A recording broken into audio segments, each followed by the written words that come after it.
Transfer in কিভাবে করাবেন বাংলা শিক্ষা ই পোর্টালে এই রিগার্ডিং অনেক কোয়েরি আসছে। তো আজকের ভিডিওটা সেই টপিকের ওপর।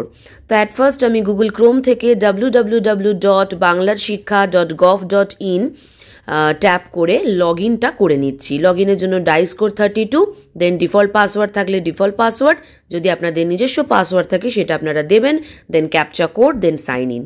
যদিও বারবারই বলেছি, আগেইন আমি রিপিট করে দিলাম। তারপর আমরা মেন ড্যাশবোর্ডে চলে আসব। এবার এই ড্যাশবোর্ডে থাকাকালীন অবস্থায় যেখানে আপনাদের ট্যাপ করতে হবে সেটা দেখুন, স্টুডেন্ট প্রমোশন অ্যান্ড ট্রান্সফার। এই অপশানটায় ট্যাপ করলে এখানে দেখুন একটা অপশান আছে স্টুডেন্ট ট্রান্সফার ইন। যেহেতু অন্য স্কুল থেকে টিসি নিয়ে যে স্টুডেন্টটি আপনার স্কুলে এসেছে সে একটা টিসি ক্যারি করবে, সেই টিসিতে দেখবেন স্টুডেন্ট কোড থাকবে।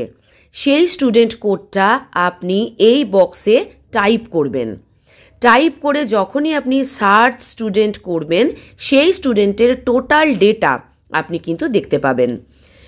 Student code, name, contact number, DOB, date of transfer, father's name, সমস্ত কিছু আপনি এখানে দেখতে পাবেন। এখানে আপনাকে কি ফিল আপ করতে হবে?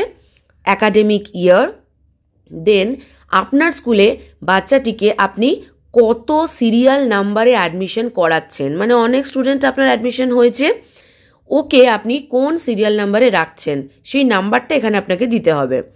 দেন হচ্ছে অ্যাডমিশন ডেট।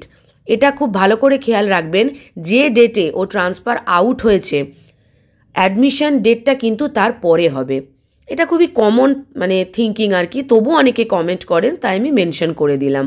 দেন এখান থেকে ক্লাস দেখবেন, ওর যে ক্লাসে ওঠার কথা, অ্যাডমিশন হওয়ার কথা সেটাই এখানে শো করবে।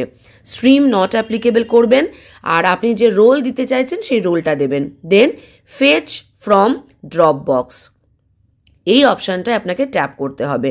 দেখুন এখানে দেখিয়ে দিচ্ছে successfully student fetch from drop box, মানে এখন ওদের ড্রপ বক্সে কিন্তু স্টুডেন্টটি আর থাকবে না। যতক্ষণ না আপনি অ্যাডমিশন করাচ্ছেন ততক্ষণ কিন্তু ওকে ওখানে শো করবে।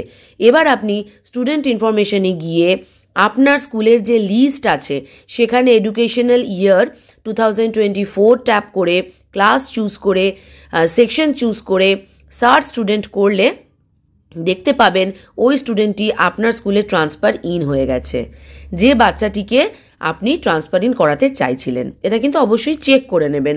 অনেক সময় কি হয়, কোনো টেকনিক্যাল এরারের জন্য বা আপনার ভুলের জন্য হয়তো হলো না কাজটা, সেক্ষেত্রে আপনাকে কিন্তু রিপিট করতে হবে। ওকে, তো এই কাজটা খুবই ইজি, তাও অনেকের প্রশ্ন আসছে নানা রকম, তাই আমি ছোট্ট একটা ভিডিও করে দিলাম মোবাইল ভার্সনেই, কারণ ডেস্কটপ মোডে অলরেডি আমার আগের বছরে ভিডিও বানানো আছে। ঠিক আছে, তাও বলবো যদি কোনো সমস্যা হয় অবশ্যই কিন্তু আমাকে কমেন্ট সেকশনে গিয়ে জানাবেন। এবার নতুন ফর্ম কি করে ফিল আপ হবে সেটা আমি নেক্সট ভিডিওতে নিয়ে আসবো। Thank you.